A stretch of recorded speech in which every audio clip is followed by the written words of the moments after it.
Day 27 27ویں روزے کی دعا۔ روزہ افطار کرنے سے پہلے اس دعا کو پڑھیں کیونکہ اللہ سبحانہ و تعالیٰ روزہ دار کی دعا ضرور قبول کرتے ہیں۔ وہ دعا یہ ہے: لا الہ الا انت سبحانک انی کنت من الظالمین۔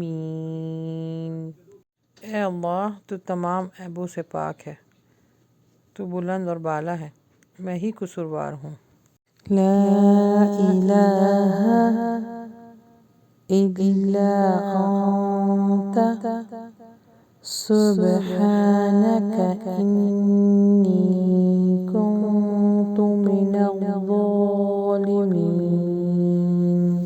لا الہ الا انت سبحانک انی کنت من الظالمین۔ لا الہ الا انت سبحانک انی